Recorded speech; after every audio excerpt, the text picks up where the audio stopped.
Olá, primeiras séries. Sou o professor Rafael, né, filosofia, e estou disponibilizando hoje para vocês a gravação do nosso último plantão que a gente teve no dia 20, quinta-feira, principalmente para aqueles que não puderam participar do momento ao vivo e possam aí escutar um pouco da reflexão que a gente fez sobre o conteúdo que a gente vai estar trabalhando nesse terceiro bimestre de introdução à política. O que é política, de onde vem a palavra, o que podemos refletir em cima ou com base neste assunto. Então, espero que vocês possam acompanhar. Um grande abraço e até mais. Então, tá aí. Não sei se vocês estão vendo. Estão conseguindo? Sim, tá aparecendo aqui já. Sim, dá pra ver. Tá show, professor, tá show. Ótimo. Tá show. Dá pra Então, entender essa nossa imagem aí, ó. Na primeira de cima aí, ó. A primeira está escrito o quê, Pedro? Sabe ler? Tá escrito que a política é construída com base no... Ah, não, tá já fazendo uma interpretação, né? Tá bom. Mais ou menos isso. Eu não sei o que você ia dizer, mas é. Toma.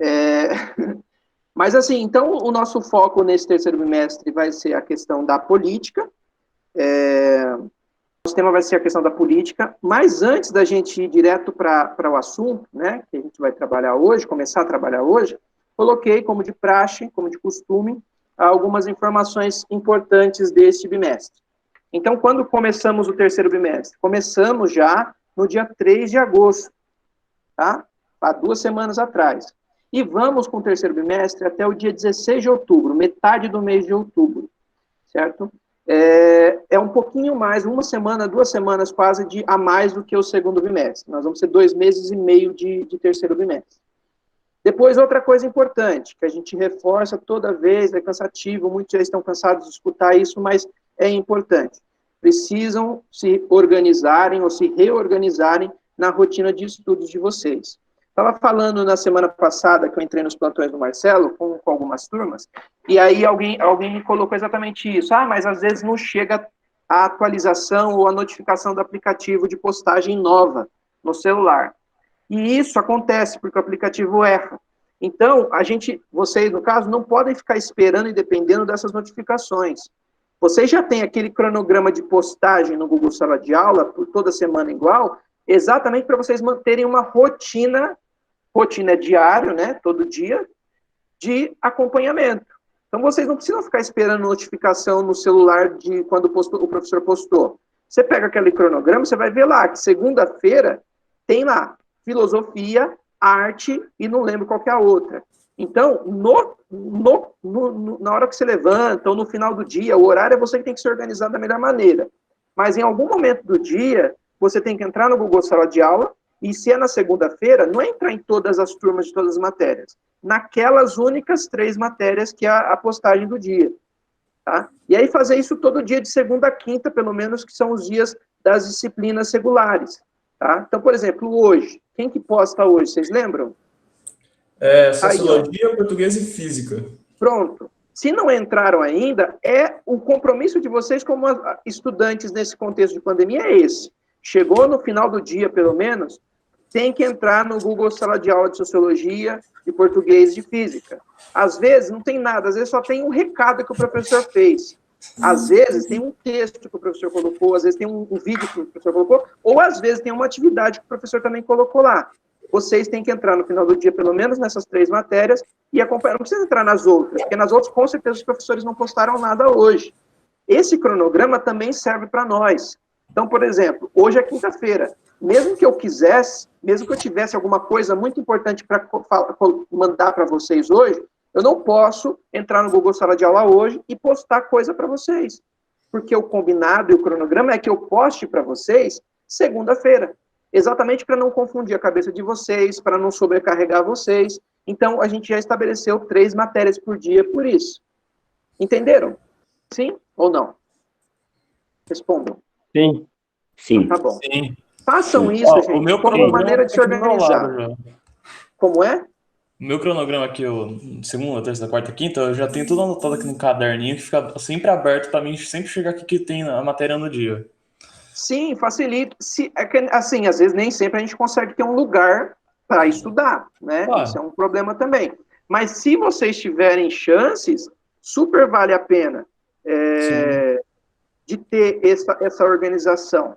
Então, segunda coisa que a gente já falou, para quem entrou na Assembleia essa semana, anteontem também já reforçamos, é a questão do plano de retorno das aulas presenciais. O governo anunciou já numa coletiva há umas 2, 3 semanas o adiamento, que estava previsto para setembro, agora está programado, não é certeza também, mas está programado para dia 7 de outubro. Então, nós vamos ter mais um mês aí de trabalhos, pelo menos, nesse mesmo esquema. Significa que a gente... Rafael, eles colocam uma vez, eles não. Primeiro colocou uma vez em setembro, agora muda de novo, daqui a pouco vai estar mudando para dezembro também. Sim, muito provável, pode ser que sim, porque tudo depende do processo de contágio ou não e de controle da pandemia. Não depende de uma pessoa, né? Depende de uma coisa muito mais embaixo, que é o vírus. Então, agora está previsto para 7 de outubro, que significa que a gente meio que vai terminar o terceiro bimestre nesse esquema, à distância. Como a gente teve no segundo, a gente vai fazer a mesma coisa no terceiro também. Tá? Então, mais uma razão para vocês precisarem se organizar. Disciplinas eletivas. Nós temos um esquema, vocês que chegaram na escola esse ano, de que as eletivas, elas são semestrais. Semestral, alguém sabe me dizer o que significa? 6 meses. A cada 6 meses, semestre. Quando é 2 meses... Bimestral. Bi é 2. Quando é 3... Tri. 4... Quadra. Quadrimestre. Né? E quando são 12 meses... Um ano. Quinzena. Anual. E quando são 2 anos? Bimestral. 2 anos? Bianual. Bianual. E por aí vai, né? Então, enfim, as eleições são bianuais, porque a cada 2 anos sempre tem uma eleição. Tá? Enfim. Então, as eletivas, elas são organizadas por semestre. A cada 6 meses, nós mudamos as eletivas. Mas, excepcionalmente neste ano, em função da pandemia, nós tivemos autorização de mantermos as mesmas eletivas a partir do segundo semestre. Então, as eletivas elas vão permanecer as mesmas, não vai ter troca e nem escolha nova de eletiva, quem já estava vai permanecer nessas eletivas, e nós, professores, as duplas, estamos tendo que repensar as propostas das eletivas para aquilo que nos é possível fazer. Não sei se alguém aqui está na minha, além o Lucas está, mas não sei se alguém mais estava no museu. Então, nós tínhamos como proposta, já desde o começo do ano, por exemplo, visitar alguns museus em Campinas e em São Paulo, né?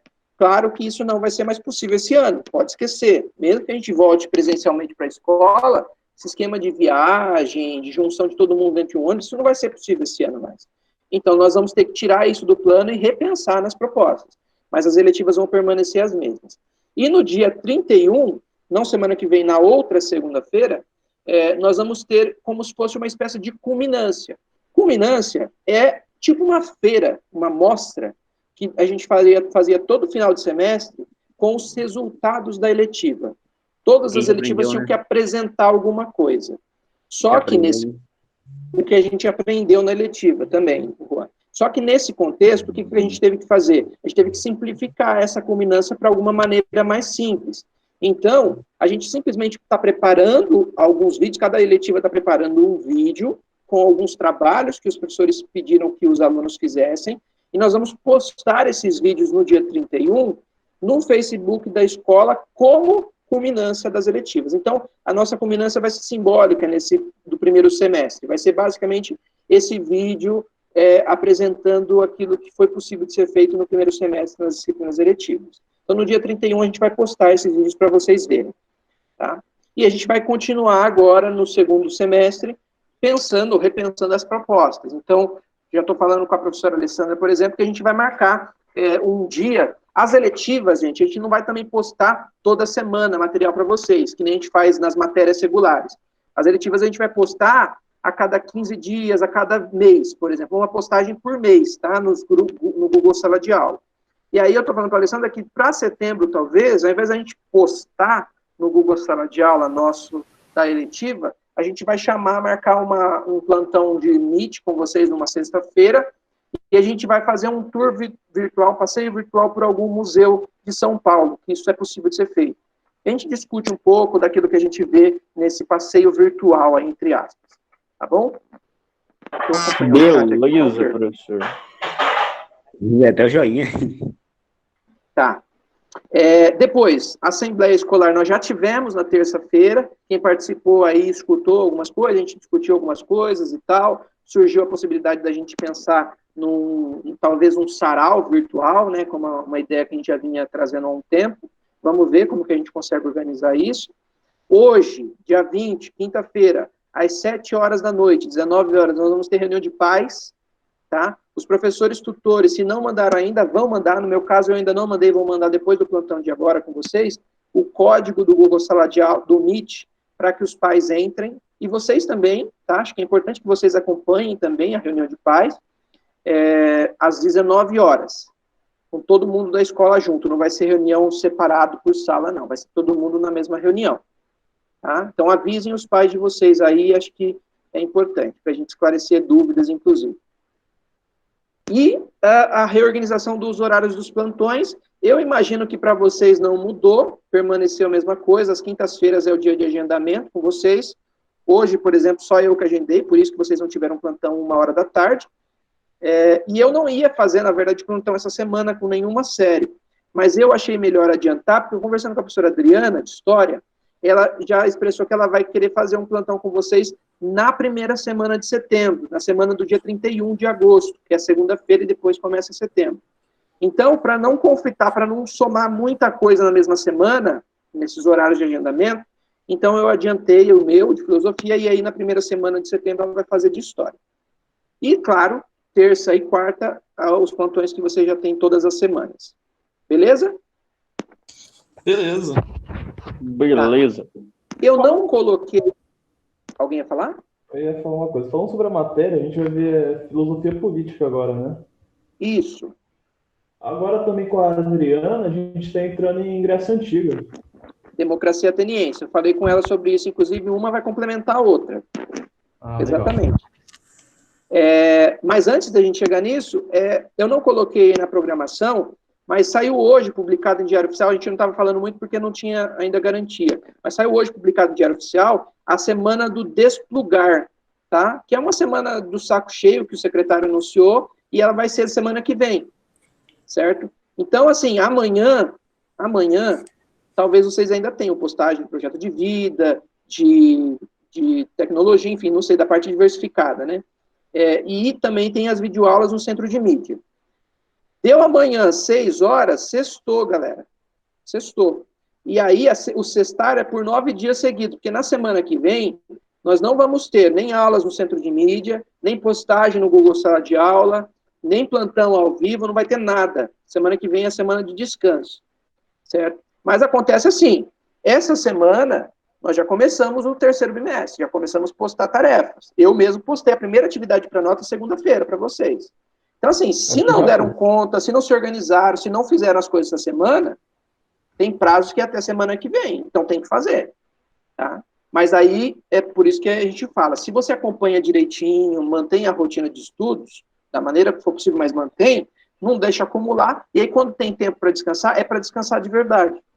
Tá? Então, semana que vem, não teremos nem videoaulas, nem plantão, nem aplicativo, nem postagem. Beleza? Beleza. E aí, voltamos no dia 31, que é segunda-feira, não semana que vem, na outra. No dia 31, vocês já vão ter a minha postagem, minha outra postagem, e vão ter a segunda atividade para nota de filosofia, que eu vou postar na segunda-feira, dia 31. Então, eu já postei a primeira, essa semana, e vou postar a segunda no dia 31. Depois, eu só posto a prova. Esse bimestre, vocês vão ter 2 tarefas para nota e a provinha de filosofia. No bimestre passado, eu dei 3 tarefas e a prova. Esse vai ser 2 e a prova. Claro, contando com a participação, vocês entrando nos plantões, tudo isso a gente considera também para avaliação de vocês. Tá bom? Tá bom, então. Tá bom, professor? Sim. Ok. Ótimo. Na guia de aprendizagem que eu mandei para vocês, aquele documento que eu falei para vocês, lá também já tem essas habilidades. Então, não vou ler elas, mas elas são o quê, gente? Só para vocês entenderem. São a partir dessas habilidades que todas as matérias têm por bimestre que a gente organiza o assunto e o conteúdo que a gente vai trabalhar com vocês. Essas habilidades é como se fossem os objetivos. Estudando isso que a gente vai fazer esse bimestre, o que a gente quer fazer com vocês? Quer que vocês entendam e saibam construir argumentos de uma reflexão crítica sobre o que é Estado, identificar os problemas do Brasil enquanto Estado brasileiro, analisar a relação entre Estado e sociedade, analisar o mundo do trabalho e da política, enfim, são objetivos que a gente tem que alcançar no bimestre, trabalhando com o conteúdo que a gente propõe. Então, essas habilidades, por isso que a gente fala tanto de habilidade, porque vocês têm que aprender e saber usar isso depois de estudar as propostas que a gente está apresentando. Bom, antes da gente ir direto para o tema, vamos tentar fazer segundo Platão, é uma reminiscência, uma lembrança, uma recordação, tá? Por que o Platão fala de reminiscência? Porque ele fala que nós já sabemos tudo. O nosso conhecimento está localizado no plano das ideias, no mundo das ideias. E quando a gente está aqui nesse mundo, que não é o mundo das ideias, qual é esse mundo? É a cópia. Nós não estamos no mundo das ideias, estamos no mundo... Na cópia. Real. Oh, meu Deus. E o nome? Essa aí é a palavra. O João falou real, na verdade é o contrário, né, João? Porque no mito da caverna, o Platão fala que esse mundo é a sombra das aparências. Aê. Mas na teoria platônica ele chama de mundo sensível Sensível. e imperfeito. Agora falar uma besteira aqui O agora. nosso conhecimento ele já existe em nós porque ele é do plano das ideias. Agora, quando a gente está nesse mundo sensível, a gente passa por um processo de esquecimento. Então, quando a gente tenta retomar e trazer de volta isso que a gente já sabe no plano das ideias, a gente está fazendo um exercício, segundo Platão, de reminiscência, de recordação. Não é de descoberta, porque quem descobre não sabia. Então, está descobrindo. Agora, quem se recorda já sabia, só que esqueceu. Vocês percebem a diferença? Sim. Então tá, então vamos lembrar. Vocês já sabem, só que a gente precisa lembrar. Primeiro bimestre a gente trabalhou com o tema da filosofia, ou seja, vocês nunca tinham tido disciplina de filosofia antes, no fundamental, então a gente tinha que falar o que era filosofia, sobre o que estuda a filosofia, quando começou a filosofia, o significado da palavra filosofia, o desejo do filósofo de buscar sempre o saber. Isso é o que mais motiva o filósofo, e esse saber é sempre motivado a partir do combustível da dúvida. A dúvida é a grande gasolina que movimenta o pensamento do filósofo. Fizemos isso no primeiro bimestre. Quando a gente chegou no bimestre passado, segundo bimestre, a outra pergunta que nos definiu no estudo era: o que é a realidade? E a partir dessa pergunta, o que é a realidade, a gente se dedicou em pensar um pouco sobre a filosofia do Platão, que eu já falei para vocês aqui, sobre o mito da caverna do Platão, sobre a relação que ele faz entre mundo sensível e mundo inteligível. No mito ele fala de dentro da caverna, realidade das sombras, e fora da caverna, realidade do sol. Né? Mas é sempre uma busca por entender o que é o real, o que é a realidade, e o que é o conhecimento também, claro. Então a gente fez essa reflexão no segundo bimestre, para a gente chegar agora no terceiro bimestre e pensar sobre o que é a política. O tema da política é um tema recorrente na filosofia, porque é um tema próprio da condição humana. Nós somos seres políticos. Tá? Agora, a questão é, quando vocês escutam a palavra política, no dia a dia, no jornal, na televisão, andando na rua, escutando a conversa do ponto de ônibus, enfim, o que vem à cabeça de vocês? Qual imagem, qual ideia, qual palavra vem à cabeça de vocês? Presidente da República. Tá, isso é um. Governo. Vamos, Ouviu gente. falar de Sei lá, política? professor, que você vê que sente um ódio de todo mundo. Sentimento. Então, ódio. Eleição. sentimento. Ontem eu tava no ponto lá, o cara envolveu até o Jonas no meio da história. Eleição. O que mais? Gravatas, ternos, assim, roupas sociais. Formalidade. Como é? Formalidade. Formalidade. Tá. Tudo isso está relacionado. Mas aí se eu perguntar para vocês assim, o sentido literal, a origem da palavra política, a gente já procurou? Não. Não.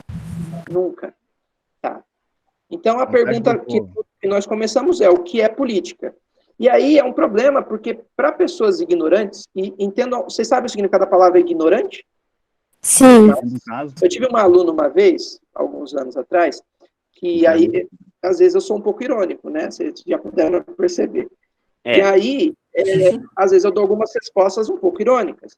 E aí teve uma aluna que, querendo me ofender, ela falou, nossa, mó ignorante. Ignorante, ela falou. Né? Eu falei, aí eu falei, tá bom, no sentido que ela está além de empregando... burro, é analfabeto. Pode Essa daí ser, tem né? leite colatido, essa aí. Mas veja, a gente atribui o significado da palavra ignorância a alguém que é arrogante, alguém que é petulante, alguém que se sente, coisa assim, né? Mas o sentido literal da palavra ignorante é aquele que desconhece. Se alguém desconhece sobre alguma coisa, que não conhece algo, essa pessoa é ignorante naquilo. Tá? Então, todos nós somos. Leigo. É leigo. No sentido mais religioso, a gente fala que é leigo. Mas é aquele que desconhece alguma... Então, todos nós, em alguma medida, somos ignorantes, porque nós não temos todo o conhecimento do mundo. Se eu pergunto para vocês sobre física quântica, eu não saberia dizer para vocês... Nossa, professor, esse negócio aí é complicado, senhor. Então, é complicado. Então, em certa medida, somos todos ignorantes em relação a isso, porque desconhecemos. Né? E temos muitas outras coisas que a gente conhece. Então, todos nós somos. Agora, por que eu estou falando de ignorância? Eu não sei, esqueci. Tá ignorante. Você começou a falar da palavra geral política, aí foi pegar... Isso. No sentido, e aí, o que acontece? Quando a gente fala de política, abertamente assim, aleatoriamente, as pessoas assumem, por ignorância, inclusive, uma leitura muito negativa da política. Falou de política, a pessoa pensa no presidente, a pessoa pensa em corrupção, a pessoa pensa em falcatrua, a pessoa pensa em roubalheira, ou coisas do tipo. Ou em partidos políticos também, né? Isso não tem nada a ver com política? Não, isso tem tudo a ver com política. O problema é que a gente não pode reduzir a ideia de política apenas a isso. Apenas a isso. Apenas a isso, porque a política é muito mais ampla. A política é, inclusive, uma característica humana, é uma dimensão humana. Todos nós, segundo Aristóteles, somos animais políticos. Zoon politikon, ele fala. Então, querendo ou não, você pode odiar o assunto política. Você escutou política na TV, você desliga a TV, porque você não quer. Você viu alguém falando de política do seu lado, você sai de perto porque você não quer escutar. Fazendo isso, você já está assumindo uma postura política.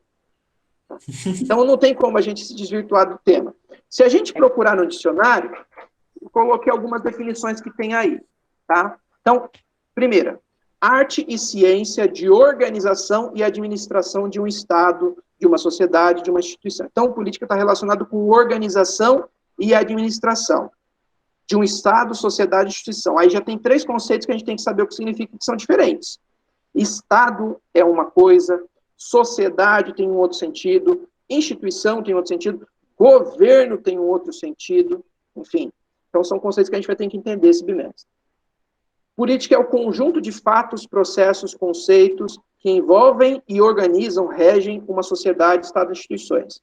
E o relacionamento entre eles, tá? Complementando o que é o primeiro. O gerenciamento de uma instituição, ou de um conjunto de instituições. Administração. No sentido figurado da palavra, habilidade para negociar e harmonizar interesses diferentes. Então, a gente fala aqui, por exemplo, e isso é uma característica positiva, viu, gente? Alguém falar assim, fulano de tal é político. Não é sentido, é deputado, é governador, não. Fulano de tal tem um poder, uma habilidade para negociação, para harmonização de interesses e de discussões. Ser político nesse sentido figurativo é isso. Tá? Eu sou político nos 2 sentidos. Então tem uma outra característica aí da palavra, política, né? Fulano de tal é bastante político. Né? Habilidade de conduzir e influenciar o governo pela organização partidária, opinião pública, conquista do eleitorado, essa está mais próxima do senso comum. As pessoas pensam mais dessa maneira sobre política, partidos, opinião pública, eleições e tudo mais. Atuação na disputa de cargos de governo e nas relações partidárias, também está relacionado mais ao senso comum. Conjunto de princípios e opiniões de uma pessoa que formam, que constituem uma posição ideológica. Todos nós temos posições, todos nós temos princípios, todos nós temos opiniões. E isso é marca do nosso ser político.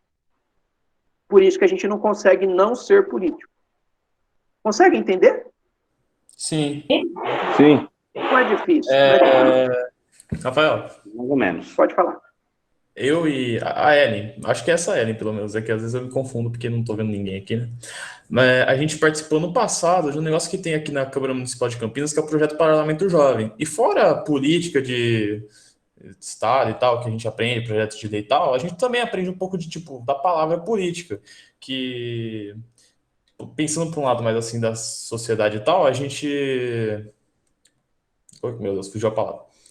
A gente também é político por ser cidadão, mas também no sentido desse da palavra, que o cidadão é político pelo fato de ser uma pessoa integrada na sociedade, etc. Então, Essa é a segunda parte que a gente vai entrar no conceito. Mas você falou aí do projeto Parlamento Jovem, ele é um projeto muito importante, e aí eu chamo a atenção para a palavra, parlamento. Vocês sabem o que Sim. significa parlamento? Aí vem de falar, quer falar. Parlare, no latim, é falar, né? É discutir. Sim. Então, o parlamento é o lugar da discussão, é o lugar do debate, da palavra. Sim. É legal pensar no sentido das palavras, porque elas são muito simbólicas e muito significativas. Bom, Uma coisa que o eu tava conceito vendo de... no começo... Oi, Pode falar. desculpa. Uma coisa que eu tava vendo no começo do ano, que ainda tenho contato com gente de lá, né, que era para ver o Parlamento Jovem para ensino médio, para até tentar trazer para a escola e ver se a escola pode participar e tal. Mas Eu não é sei como segunda está vez. esse ano as propostas. Parlamento mas... Jovem. Como é? É muito bom mesmo o Parlamento Jovem. Então, é uma possibilidade. Eu tenho que dar uma olhada sobre esse projeto, como está esse ano, porque tudo está sendo adaptado para essa questão virtual esse ano, né? Sim. Se tiver acontecendo assim, a gente pode até tentar se embrenhar nessa, né? Sim, Faz um é que bem na época bolado eu aí. tava vendo antes do Corona vir, o Corona vinha. Sim, Aí tá. veio o Corona e eu meio que desapeguei da ideia. Mas eu vou dar uma pesquisada aí para ver. Legal. O Alejandro está escrevendo aqui, ó. Imagino que parlamento é um grupo de pessoas que falam dos problemas importantes e em população. O que é população? Eu não sei. População, eu acho. Ah, em relação à população, talvez? Sim, sim. Toda discussão que objetiva pensar e chegar numa solução sobre os problemas coletivos, né, sociais, em certa medida, um parlamento. Agora, existe uma estrutura, uma instituição política chamada parlamento. E ela tem não só a vontade ou a possibilidade, mas tem o dever de discutir esses problemas. Aí é uma obrigação já, né? Tem pessoas que são escolhidas numa eleição democrática, por exemplo, para cumprir essa função e discutir. A gente vai falar depois sobre esses possíveis poderes que existem. Mas, assim, o conceito de política nunca está sozinho. Sempre vem acompanhado de outros conceitos. Eu já, na definição do dicionário, já fomos colocando esses conceitos. Então, por exemplo, Estado. É uma coisa que a gente fala muito. Estado com E maiúsculo. Porque Estado com E minúsculo é a maneira como você está. Então, por exemplo, alguém se perdeu nas drogas e está morando na rua, tem família e tal, mas está morando na rua, coisa do tipo, passando fome. Aí alguém que conhecia essa pessoa antes, olha para ela naquela situação e fala assim, putz, fulano de tal está num estado deplorável, um estado péssimo. O que é esse estado? É a maneira como ela está. Estado na forma de estar. Isso é um sentido, que não é esse que a gente está usando na política. O que a gente usa na política é o Estado com E maiúsculo. Então tem a definição aí, ó. Cada uma das divisões político-geográficas de uma nação. A gente também chama, em alguns lugares, de federação. Federal, um ente federado. O nome oficial do Brasil, vocês sabem? República Federativa Brasileira. Pronto. República Federativa do Brasil. República, a gente vai falar depois do sentido. É, inclusive, o nome do livro do Platão. República. A República. Federal, federativa. Por quê? Porque é a junção de vários entes federados, de vários estados. Quantos são, vocês sabem? Geografia. São 27. 27 contando o Distrito Federal, né? 27, já foi menos, tá? Já foi menos. O Brasil foi mudando, a organização política geográfica foi mudando. Hoje são 27 estados, contando Brasília, que é o Distrito Federal. Nós estamos em qual? São Paulo. São Paulo. O estado de São Paulo. E o estado de São Paulo, ele é uma unidade ou ele também tem divisões dentro dele? Ele também tem divisões. Quais são essas divisões? A gente chama como? Cidade, sei lá. Cidade. Cidades. Regiões, bairro. Sinônimo para cidade. Eu ia falar Habitação. Hã? Habitação. Não. Um sinônimo para a organização regional chamado cidade. A gente tem um outro nome também. Vilarejo. Agora, nesse Metrópole. ano, nós vamos ter eleições. Ó, a Raila botou lá município. Ótimo. É isso mesmo, Raila. Municípios. Eleições Ela é municipais. inteligente.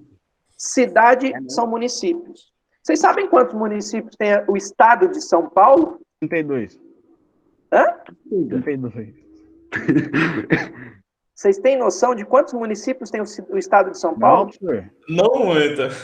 600 Eu e sei. poucos municípios. Ah, só isso? Puta que pariu. Só no estado de São Paulo são mais de 600 cidades que existem. Nós estamos em qual? Cidade pra caramba. 12º. Campinas. Nós estamos em Campinas. Qual é a cidade que é a capital do estado de São Paulo? São São Paulo. Paulo. São Paulo. A cidade de São Paulo. Então, nós temos a cidade de São Paulo e nós temos o estado de São Paulo.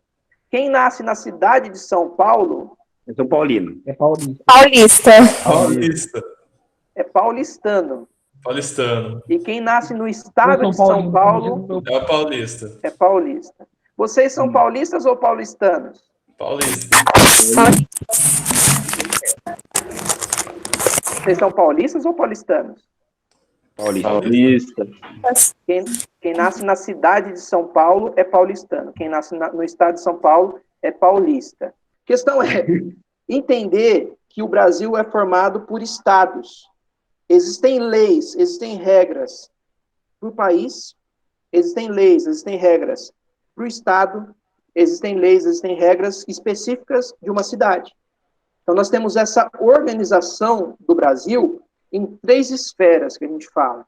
A esfera nacional ou federal, a esfera estadual e a esfera municipal. Tá? Nós temos essa tripartição de esferas, essas 3 divisões de esferas. Vocês são alunos de qual escola? João Nery. Como que é o nome completo da escola? Escola Dom Estadual. João Estadual Nery. João Dom Nery. Dom João Nery. Escola Estadual Dom João Nery. Quem administra a escola estadual? Quem tem a função? Cidade. O estado. O estado de São Paulo. Estado de São O Paulo. estado de São Paulo. Eu sou professor do Dom João Nery. Eu sou funcionário do estado. Eu não sou funcionário da cidade de Campinas. Então, por exemplo, quando o Jonas anuncia um aumento de salário para os professores, eu não tenho nada a ver com isso, eu não vou ser beneficiário desse aumento de salário, porque o Jonas anuncia um aumento de salário para os professores da cidade de Campinas, dos municipais. Para mim, só serve quando o governador do estado anuncia um aumento de salário, porque eu sou funcionário do estado. Entendeu? E quem trabalha, o professor que trabalha no Instituto Federal em Campinas, o instituto é federal. Ou seja, não é o governador e nem o prefeito da cidade que determina o salário do professor de lá. É o presidente da República, no caso, o ministro da Educação de Brasília que define, porque é um instituto federal. Então, a administração é diferente. E saber essa organização, gente, é básico para a gente reclamar nossos direitos. Senão, assim, os pais de vocês estão achando a escola péssima. E aí decidem fazer uma manifestação na frente da prefeitura de Campinas. Vão dar risada da cara deles. Porque não tem nada a ver uma coisa com a outra. A prefeitura não pode fazer nada dentro da nossa escola. Vocês entendem a diferença? Uhum. Só que assim, se o mato está crescendo na calçada da escola, a calçada está dentro do município de Campinas e é a administração do município. Aí sim a gente pode reclamar do mato crescendo na calçada da escola para a prefeitura. E tá crescendo? Mas o mato que está crescendo dentro da escola, a gente tem que ir lá em São Paulo reclamar. Dentro da escola não reclamo, não. Então vocês percebem a diferença? Sim. Sim. Isso é a primeira coisa. Estado, então, é também essa organização. O Amazonas é o maior estado brasileiro, o maior estado em extensão, né, em território. Mas o maior estado economicamente ou populacionalmente, qual é? São Paulo. São Paulo. São Paulo. Nação com estrutura própria e organização política. Então, nós falamos que tem os estados que formam o Brasil, mas nós também falamos do Estado brasileiro. O Brasil é um Estado soberano. E isso é o sentido mais próprio da palavra Estado. Nação com uma estrutura e uma organização própria. Tá? Então, o Estado brasileiro. O Estado, enquanto Brasil, é o conjunto de várias instituições. A junção de várias instituições formam o Estado brasileiro. Uma das principais instituições que formam o Estado brasileiro é o governo. O governo. O governo, então, não é o Estado brasileiro. O governo é uma instituição do Estado brasileiro responsável por administrar o Estado brasileiro. Então, por exemplo, e quem que administra o governo? Quem que é o cabeça do governo? Presidente da República. O presidente da República. Tá. Então, veja, o presidente da República, que tem um tempo de mandato, ele não é uma coisa que fica para sempre, ele é um tempo de mandato. Ele foi escolhido para ser o chefe do governo durante um período de tempo. Mas o presidente não é o Brasil, não é o Estado brasileiro. Ele é o líder de uma instituição do Estado brasileiro, que é o governo. Daí a gente pode falar, por exemplo, da diferença entre políticas do Estado brasileiro e políticas do governo. São duas coisas diferentes. Por exemplo, o dinheiro que o governo, que o Estado tem que destinar para a educação no Brasil é um valor que não é determinado pelo presidente da República, é determinado pela lei maior do Brasil. Como que chama a lei maior do Brasil? Constituição A brasileira. Constituição brasileira. É um livro que eu tenho aqui. Esse livrinho aqui, ó, vocês estão vendo? Sim. Isso daqui é a Constituição, é resumido, tá? Hoje está bem maior. A Constituição brasileira. Esse livrinho aqui é a lei maior. A política de Estado não é definida por aquele que está no governo no momento, mas é definida por essa lei aqui. Além disso, aí sim, o governo do momento pode definir. Aí sim. Então, investimento é uma coisa que o governo define. Mas o valor mínimo necessário para aplicação na educação, na saúde, na segurança, esse valor mínimo é definido pela Constituição.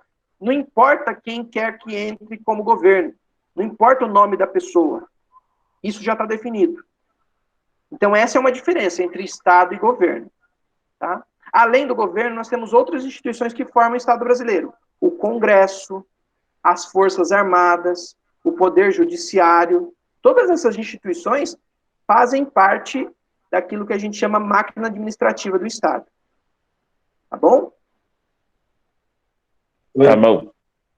Aí está a definição de domingão, governo. hein, professor? Domingão final, hein? Tá. Eu tenho que avançar, senão eu já vou passar do tempo necessário. Nação é uma outra definição que eu não vou ler agora, mas que eu acho que depois vocês devem acompanhar. E pátria. Pátria está mais relacionada com uma ideia, assim, interna das pessoas. As pessoas constroem essa sensação de pátria amada. Então, as pessoas se sentem pertencentes a um grupo, que é o que a gente chama de país. Aí nós temos a noção de símbolos que são importantes para a construção dessa ideia de pátria. O brasão, a bandeira, o hino, tudo isso são símbolos, e a gente já falou de símbolo um pouco no bimestre passado, que ajudam a construir essa leitura de pátria, essa sensação de pertencimento a uma pátria, a uma terra natal. Tá? Tanto é que a sensação do estrangeiro, que está longe da sua pátria, só conhece de verdade quem vivencia essa situação de estrangeiro. de você estar num lugar, mas que não é exatamente o seu lugar de origem, a sua terra natal. Tá? Então, esses conceitos, eles estão todos relacionados aí dentro da noção de política. Beleza?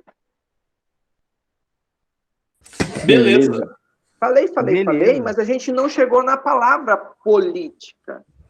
Também, como muitas das nossas palavras no português, ela vem do termo grego, polis. Polis é a origem da palavra política. Polis, no grego, significa cidade. A Grécia antiga, hoje a gente chama a Grécia como se fosse um país, e é um país, né, como é o Brasil, como é a França, como é a Alemanha, enfim, é um país. Mas quando a gente trata da origem da política, lá na Grécia Antiga, a Grécia é uma região dividida em várias cidades e estados. Essas cidades e estados, elas tinham formas de organização política diferentes e elas eram administradas independentemente, elas eram livres entre si. Tanto é que uma lutava contra a outra. Então não era um país a Grécia. A Grécia era uma região com várias cidades e estados independentes. E polis é a maneira como essas cidades e estados se dividiam e se organizavam, em formas de cidades. Tá? Polis é cidade. Por isso que uma grande cidade, como a capital de São Paulo, a cidade de São Paulo, a gente chama a cidade de São Paulo de uma Metrópole. Metrópole. Metrópolis. Metro é um prefixo de grande no grego. E polis, cidade. Uma grande cidade é uma metrópolis, uma metrópole. Tá? Então, política vem da definição. Aquele que pertence a uma cidade. Aquele que está dentro de uma cidade. Isso é a palavra política. E todos nós estamos. Ninguém é bicho do mato. Ninguém é eremita que vive isolado. Nem que quisesse. Todos nós somos seres naturalmente socializados. Mesmo com isolamento social. Vocês estão me escutando aqui, né? E a gente está se relacionando de uma maneira ou de outra. Por vídeo, por mensagem de WhatsApp, por piada que a gente manda pelas redes sociais, né? Enfim, pela música que a gente escuta, a gente pode não estar falando com ninguém. Mas eu estou escutando a música que alguém fez, que alguém gravou, que alguém escreveu. Isso é uma forma de interação também. Né? E a outra, tenho certeza que ninguém vive sempre... você não está comendo alguma coisa, e para você estar comendo alguma coisa, tenho certeza que não foi você que produziu o queijo que você come, o leite que você bebe, o café que você faz, você precisou de outras pessoas. Então, essa relação, ela é inevitável, essa interdependência. Por isso que o Aristóteles vai dizer que nós somos todos seres políticos. Na Idade Média, nós temos uma relação forte entre política e religião. Tá? Depois a gente vai falar um pouquinho também. E na modernidade, depois nós vamos chegar no final do bimestre tentando fazer vocês entenderem esses três conceitos, essas três formas de organização de um Estado, de política. O liberalismo, o socialismo e o anarquismo. O Adam Smith é um dos pais fundadores do liberalismo, o Marx é o pai fundador do socialismo, e o Mikhail Bakunin, que é um russo, é um dos primeiros teóricos do anarquismo. Então nós vamos falar um pouquinho depois, no final do bimestre, sobre esses três carinhas aí. Depois, outra relação importante, falar de política é falar também de poder. Política e poder tem tudo a ver. Tá? Política é a arte de governar, de gerir o destino de uma cidade. Problema. Explicação do que consiste a política. Se acompanharmos o movimento da história, veremos que essa definição toma diferentes nuances conforme a época, assim como variam as expectativas. E essas mudanças no sistema de política ao longo do tempo, elas estão relacionadas com a mudança de poder. E por isso também que a gente pode dizer que política faz parte do nosso dia a dia, porque nós a todo momento estamos estabelecendo relações de poder com as outras pessoas. Por exemplo, isso eu já falei, né? Polis, politeia, cidade. Por exemplo, em casa. Quem manda na casa de vocês? Minha mãe. Mamãe. Pode ser a mãe, às vezes pode ser o pai, às vezes pode ser o casal, né? Enfim, é sempre uma relação de poder. E aí, quando você briga, quando você quer alguma coisa que a sua mãe não deixa, o que vocês estão estabelecendo? Uma luta simbólica pelo poder. Uma luta simbólica. Sala de aula, a mesma coisa. Por isso, do meu conflito, muitas vezes, com primeira série, quando a gente está presencialmente, é muito mais difícil para mim primeira série. Porque, no primeiro momento, a gente está... essa busca pelo espaço. Essa busca por definir quem que rege, em certa medida, as regras de um lugar. É assim que funciona. Então, por exemplo, vocês chegam na sala e o professor estabeleceu que vocês vão sentar em grupos de 4 pessoas para fazer o que ele está propondo, e aí vai ter um outro aluno que vai falar assim, mas eu quero fazer em 5, eu quero fazer sozinho, eu quero fazer em dupla. Pô, calma aí. Não, pior é aquele lá que fala... É uma relação de poder que se estabelece. E, claro, entendam relação, gente, não é como conflito. Tá? Relação, ela se estabelece necessariamente, inevitavelmente. E aí são papéis sociais que a gente assume para entendermos as nossas funções, deveres e direitos. Essa é a relação de poder. Tá? Não necessariamente briga, conflito. Questões, então, nós fazemos política na sala de aula, nós fazemos política em casa, nós fazemos política no ponto de ônibus, não falando da política como um sentido literal, que é o sentido do senso comum, mas da política no seu sentido mais profundo, nós fazemos política a todo momento. Nós somos políticos até na hora que a gente escolhe o programa de televisão que a gente quer assistir. Porque escolher um programa de televisão é escolher uma forma de ler o mundo, de entender o mundo. Eu vou por causa dos meus pais, às vezes, de férias, e eles passam a tarde, às vezes não está nem vendo, mas com a TV ligada nos programas de noticiário, de tragédia que passa de tarde na televisão. Né? Eu, às vezes, coloco aqui também para eu escutar. Por quê? Porque eu quero saber o que estão falando. Eu quero sentir o que estão falando. Mas, veja, tem pessoas que vivem uma vida inteira, uma semana inteira, à tarde, escutando esses noticiários. A leitura de mundo, a maneira como as pessoas vão entender os problemas sociais que existem, vão ser determinados por esses programas que as pessoas veem.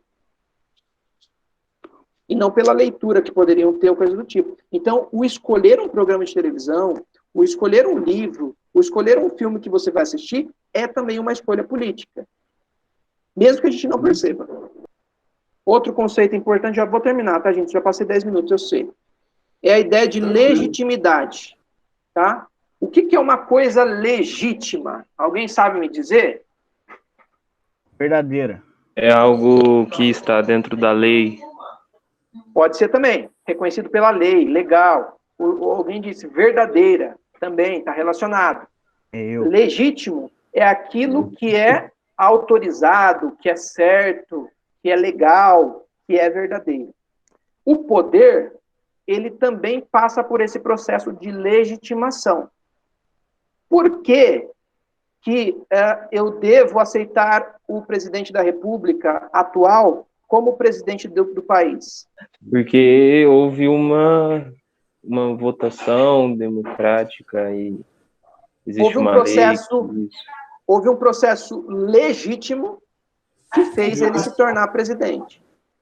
Claro que se faz alguma coisa errada que a Constituição proíba, ele tem que responder por isso. Mas é o presidente legítimo. A legitimidade se dá, então, por esse processo legal que faz alguém chegar. E aí tem uma coisa, dependendo da forma de governo, essa legitimidade acontece de maneira diferente.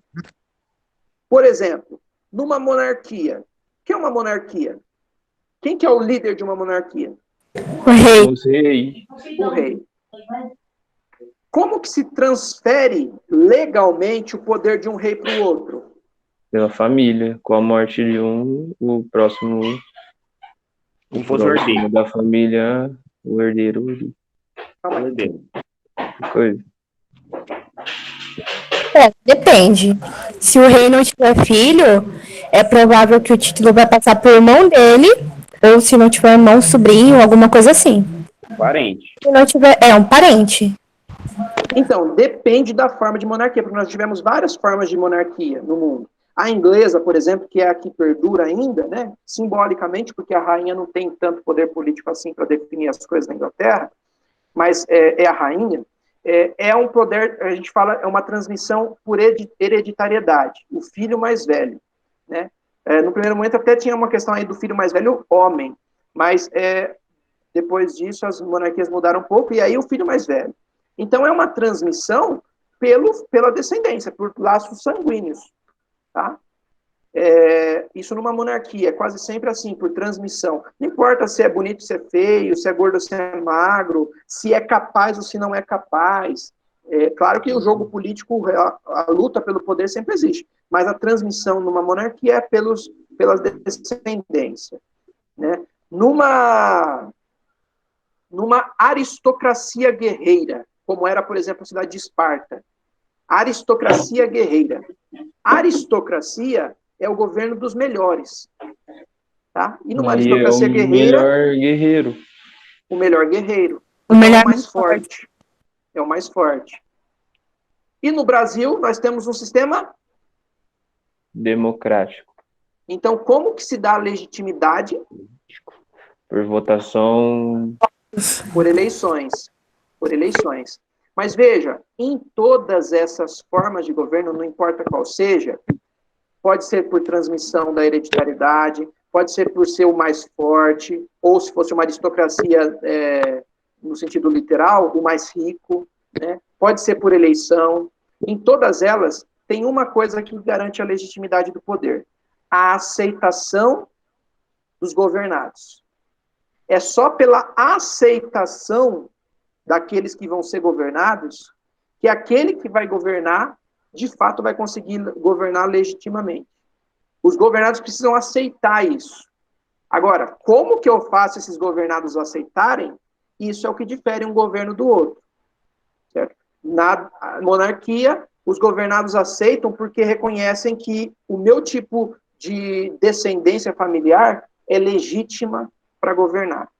Na aristocracia, os governados aceitam que, pela minha capacidade de ser o mais forte ou o mais rico, eles devem aceitar o meu poder. Numa democracia, a gente aceita, mesmo às vezes não concordando, porque a gente entende que houve um processo de escolha e que a maioria escolheu aquela pessoa para governar. Mas veja, em todos eles tem que existir uma aceitação dos governados, do povo, da maioria. Tá? Eu posso também fazer o povo aceitar o meu poder por medo. Ditadura. É uma possibilidade também, uma ditadura. É uma possibilidade também. Então, veja, tem várias formas de governo, mas em todas elas passam por esse processo de que a maioria, de uma maneira ou de outra, por medo, por crença, por fé, ou por poder, enfim, a maioria tem que aceitar aquele poder de um grupo ou de uma pessoa. Isso é a legitimidade. Ok. Tá aí a definição, relação entre poder, aí ó, definição de poder, o poder é exercido a partir de dois polos, aquele que exerce o poder e aquele sobre quem é exercido o poder.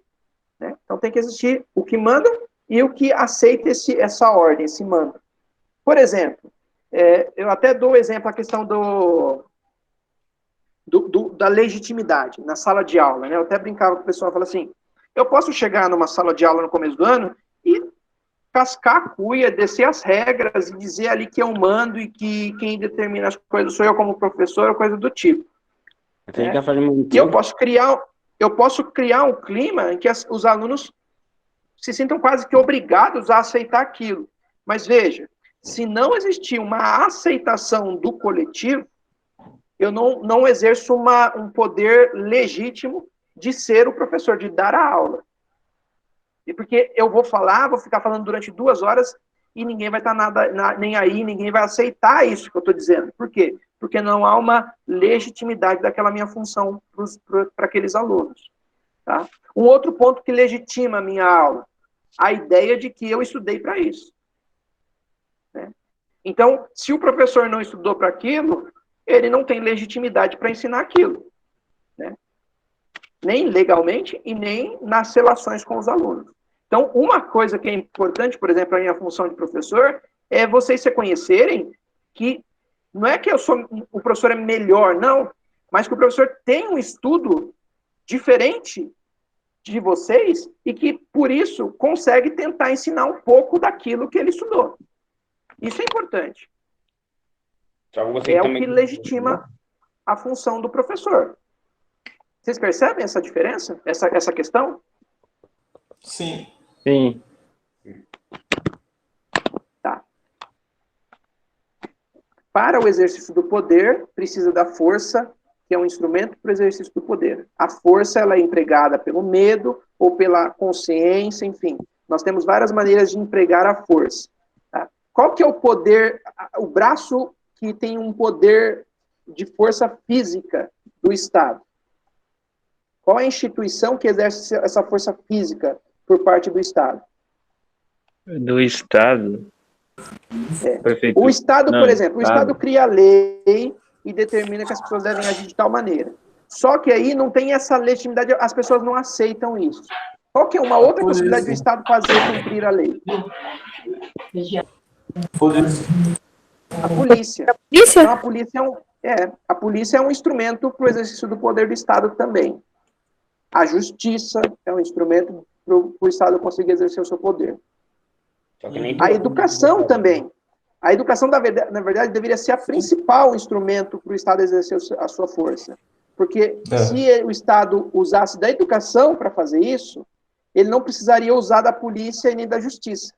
Porque a educação faria as pessoas terem a consciência dessa relação política. Por isso está tudo muito ligado. Mas nem tudo a polícia consegue fazer, né? Como é? Nem tudo a polícia consegue fazer.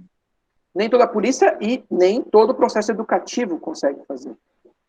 Bom, quando a gente fala então de política, a gente fala lá, remete à Grécia Antiga, tá? Eu coloquei aí duas figuras importantes desse cenário da Grécia Antiga. Por que a gente fala da Grécia?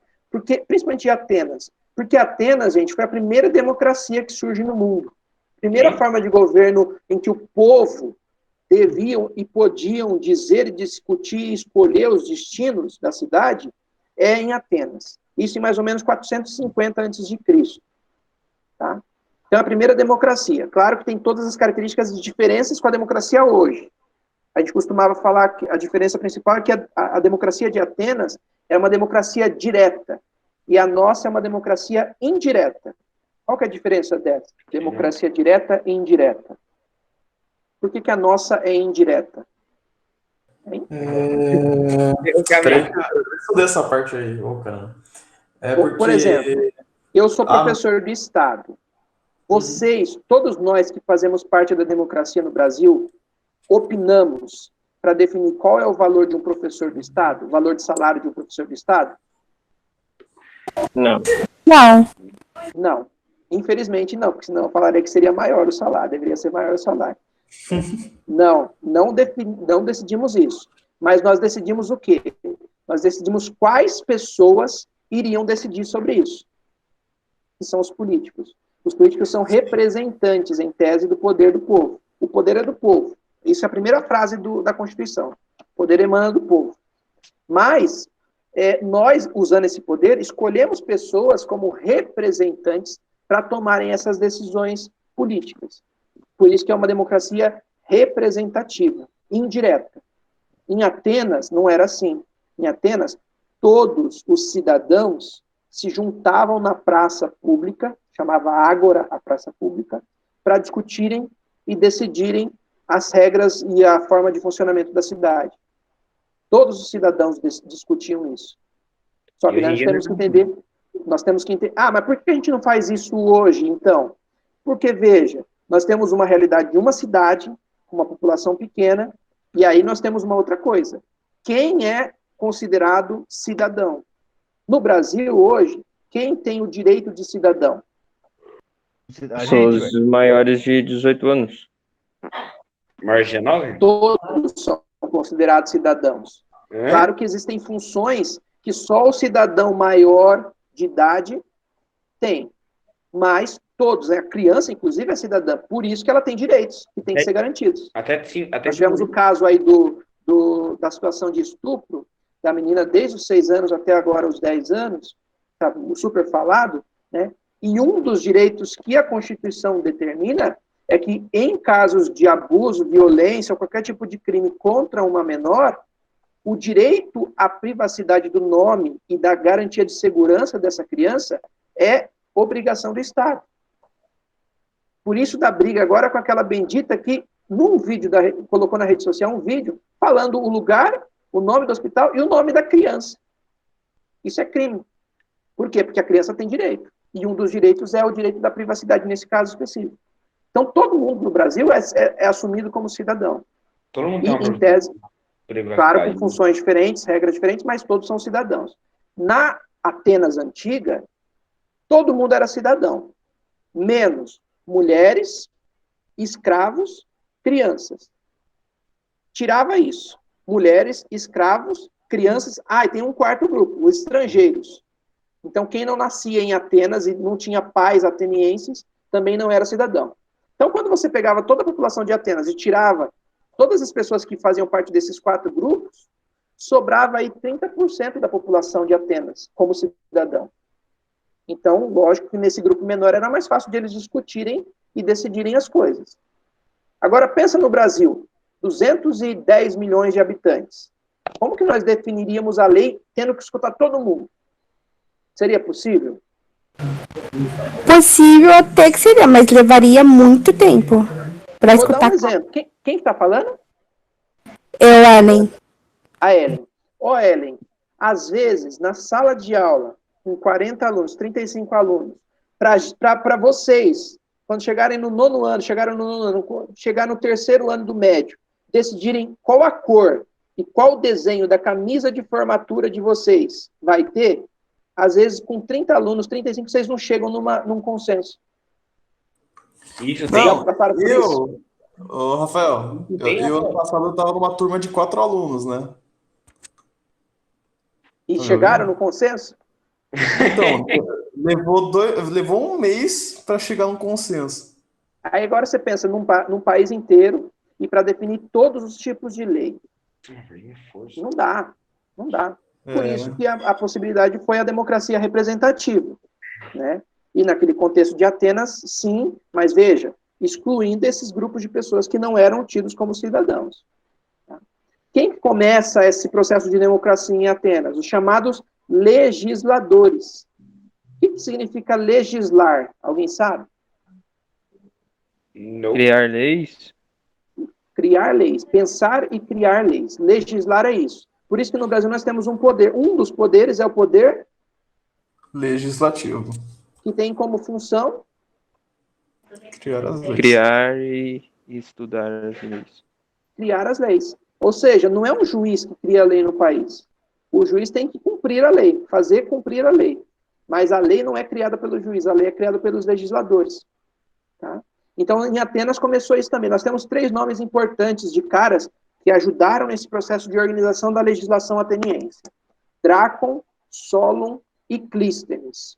Eles são responsáveis por começar a democracia em Atenas, principalmente Clístenes. Então, Drácon está aí, eu não vou ler, mas vocês podem ler depois, um nome importante de legislador. O Solon, depois dele, tá? E, por fim, o Clístenes, que acabou com uma estrutura de poder tirânico em Atenas e instituiu a democracia, propôs por lei a formação da democracia ateniense. Outro grupo importante naquela época, 400 e pouco antes de Cristo, são os sofistas. Já ouviram falar? Sim, mais ou menos. Os sofistas tinham um conflito muito grande com os filósofos. Você pegar, por exemplo, os textos do Platão era filósofo, né? Ele usa muito do personagem Górgias e também do Protágoras como um personagem que discute com Sócrates no livro dele. Por quê? Porque os filósofos buscam, a partir da reflexão, a verdade. E os sofistas, eles se dedicam muito mais pela arte do discurso, do convencimento, pela fala. A gente chama isso de retórica. Retórica. A arte de falar bem e de persuadir, convencer o outro. Tá? Então, isso é uma função importante dos sofistas. E o que isso tem a ver com política? Sempre vai ter gente falando contra, né, discutindo. O que mais que eu falar? Na política tem muito a questão do debate. A questão do convencimento. Para ganharem votos, os políticos, eles têm que convencer o público. Principalmente na democracia. Sim. Então, é super importante a função dos sofistas num contexto de política democrática. Porque se é por meio do convencimento que eu consigo estabelecer leis que eu quero, que eu acho que são importantes, eu tenho que saber convencer, eu tenho que falar bem. Tá? Mas é só a política que precisa da arte da retórica? Não. O professor, se não tiver uma boa retórica, ele não é capaz de atrair a atenção dos alunos. O vendedor, se ele não tiver uma boa retórica e convencimento, ele não consegue vender direito e ele é mandado embora. Então, são várias as funções hoje que pressupõem que demandam uma boa retórica. E aí, por que do conflito deles com os filósofos? Porque os sofistas, eles não estão muito preocupados com a verdade. Eles estão preocupados com o convencimento. Se para convencer eu preciso falar a verdade, ok. Mas, se para convencer eu preciso omitir a verdade, ok também. Minha preocupação não é com a verdade. Minha preocupação é com o convencimento. E isso incomoda os filósofos. Daí um conflito entre os pensadores daquela época, Sócrates, Aristóteles, Platão, e os sofistas. Tá bom? Tá bom. Ok. Alguém falou alguma coisa do estado de São Paulo? Acho que é a gente de fundo aí a voz. Minha mãe tá com áudio aqui. Acha aí, mãe. Aí, ó, já falou do estado de São Paulo, tá vendo? Fala que você já está estudando sobre isso. Ô, Rafael, Ah, mas tem gente que, assim, para convencer, também às vezes tem o suborno, né? Tipo assim, subornar a pessoa com um também, monte de modo. também. Mas uma coisa que o pessoal sempre confunde com relação ao sofista, eu até uso de exemplo Lula. A arte da retórica, gente, não significa falar certo. Tá? Não, quem tem boa retórica não é que fala o português perfeito. Quem tem boa retórica é aquele que fala um português que convence. Sim. E às vezes, principalmente quando a gente fala para um grande número de pessoas, às vezes para convencer a gente não pode falar certo. Quem fala errado, que fala da maneira como a maioria fala, inclusive, às vezes tem mais poder de convencimento do que quem fala certo. A gíria. Entendeu? Sim. Exato. Eu mandei para vocês, no bimestre passado, um vídeo do Andino, alguma coisa assim, que é um rapaz aqui de Campinas que está fazendo vídeo sobre filosofia numa linguagem da quebrada, da periferia. Não sei se vocês ouviram, escutaram o áudio, o vídeo que Vai eu dar postei para vocês dele. professor? Eu não vi Mas por veja, você, eu vi pelo youtuber. por que eu achei que eu deveria fazer isso? Porque a maneira como eu falo para vocês, às vezes, por mais que eu me esforce, é uma maneira minha de falar. Isso, né, a interação com os alunos, assim, no modo geral. Na verdade, não é só filosofia, João, é a educação. A Eu tô educação imaginando tem o que se Fernando preocupar com mandando isso. gíria pra Pode nós ajudar, agora. não é? A educação tem que se preocupar com a maneira como vocês conseguem receber isso que a gente está ensinando. E É um aí, monte de claro, erro, não é? se eu não sou capaz de falar de uma maneira tão perfeita que vocês consigam entender, eu tenho que procurar outros meios. Né? Eu tenho que procurar outras formas. Tipo, você tá fazendo seu melhor para ajudar, não é? É claro, o propósito não é vocês decorarem ou saber falar bonito. O propósito é vocês compreenderem. Plantão Eu não vai sou até as 4, sofista, professor? eu sou professor de filosofia. Hã? Plantão vai até as 4? Não, vai ir até as 3, mas eu quero só terminar isso daqui. Ah, tá. E aí, a gente vai começar a falar agora, e com um pouco mais de intensidade, eu já vou postar a segunda atividade no dia 31, sobre a filosofia política do Platão, teoria política do Platão. Tá? Então, eu quero que vocês leiam, não vou ler isso daqui, mas o Platão, ele está em Atenas, ele vive na Atenas democrática, ou seja, ele discute na praça grega, ele ajuda a pensar problemas políticos na praça grega, como um cidadão ateniense que ele é, mas o Platão, ele é crítico e ele é contrário ao poder democrático. O Platão não acha que a democracia é a melhor forma de governo. O Platão acha, e isso foi, inclusive, uma atividade da palavrinha cruzada aqui do bimestre passado, para vocês. A melhor forma de governo para o Platão qual é? Alguém lembra? Aristocracia. Um tipo de aristocracia. Lembram? A aristocracia é o governo dos melhores. Mas quais são os melhores? Para o Platão é um tipo de aristocracia. Qual aristocracia? Eu esqueci. Quem eram os Aquela melhores para aristocracia governar, segundo daqueles Platão? mais inteligentes. uma aristocracia da sabedoria. E para o Platão, os mais sábios são os filósofos. A gente dá um nome para isso. O governo dos mais sábios. Sabem. O governo dos mais sábios. O sábio no grego é sofós. Sofós. Sofós. PH. S-O-P-H-O-S. Sofós. Vem de Sofia, né, que é sabedoria. Então, o governo dos mais sábios, a gente chama de sofocracia. É uma forma de governo, e é a que o Platão defende. O Platão defende uma sofocracia, uma aristocracia da sabedoria. E aí, no caso, quem determinaria, quem guiaria o governo do lugar, numa sofocracia, o mais sábio. Para o Platão, o filósofo. Ele também faz a divisão dos tipos de alma. As pessoas, elas têm características, jeitos de ser, que determinam mais se elas são... alma no negócio? O Platão é um dos teóricos da alma. Ele usa isso, ele escuta primeiro do Pitágoras, que era um filósofo pré-socrático, e depois ele traz isso. Caramba. E aí ele fala que, na verdade, a nossa condição de ser é determinada pelo nosso tipo de alma. Nós temos todos esses 3 tipos, mas nós temos algum tipo que predomina, que é mais forte em nós. Alma racional, alma irascível e alma concupiscível. E aí ele defende que a criança, na cidade que ele governaria, né, como filósofo, a criança seria retirada da família com 5, 6 anos de idade e passaria a morar num lugar e seria educada pelo Estado. E a partir desse processo de educação, os professores conseguiriam perceber melhor nessa criança qual é o tipo de alma mais forte nela. E a partir do tipo de alma mais forte na criança, essa criança seria encaminhada para um processo de educação que definiria para ela a função dela na cidade. Então, por exemplo, quem tivesse a alma racional mais forte e tivesse uma característica mais própria para estudar, para ler, para se aprofundar na discussão de ideias, essa pessoa seria encaminhada para, no futuro, assumir condições de cargos de mando na cidade. Poderia ser o governante, poderia ser o juiz, assumiria essas funções. Quem tivesse alma irascível seriam aquelas pessoas que têm uma tendência mais de física, de força física, de exercício e tudo mais.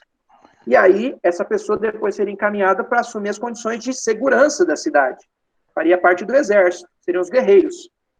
E a alma concupiscível seriam aquelas que não pesam nem para reflexão e nem para força física. E aí que ficam nessa intermediária. E essas pessoas seriam encaminhadas depois para a produção da subsistência da cidade. Agricultura, artesanato, comércio. Isso seria definido depois de um processo de educação para todas as crianças. E a estrutura da cidade que o Platão vê é uma estrutura piramidal. Ou seja, não daria para ter mais pessoas com alma racional e menos com alma concupiscível. Porque senão eu teria mais pessoas mandando e menos pessoas fazendo, produzindo. Então a estrutura de pirâmide permanece na leitura do Platão. O menor número seriam possuidores de alma racional, um número intermediário de alma irascível para defender a cidade, e um maior número, a maior parte da população, seriam aquelas que produziriam. Entenderam? Sim, entendi. Sim. Tá aí um pouco dessa divisão, depois é importante que vocês leiam, tá? As classes, os trabalhadores, os soldados, os governantes, os valores que essas classes teriam, e claro que o principal governante seria o rei filósofo, né? O que tem mais conhecimento sobre a ideia de justiça, e por isso seria o melhor para governar. Depois vocês leiam com um pouco mais de tranquilidade. Não há nada de errado com aqueles que não gostam de política. Simplesmente serão governados por aqueles que gostam. Eu também coloquei para vocês no podcast um poema do Bertolt Brecht chamado Analfabeto Político. Super vale a pena que vocês escutem. Como recomendação desse assunto de introdução, tá aí as páginas do livro e do caderninho do aluno. Tá? Depois vocês já podem olhar, já postei para vocês isso. Enfim. E terminamos correndo essa reflexão sobre introdução à política. Quer dar um Desculpem aí passei 40 minutos do horário previsto. Enfim, gente. Para ficar mais fácil para você editar, já para de gravar agora. Eu vou encerrar agora.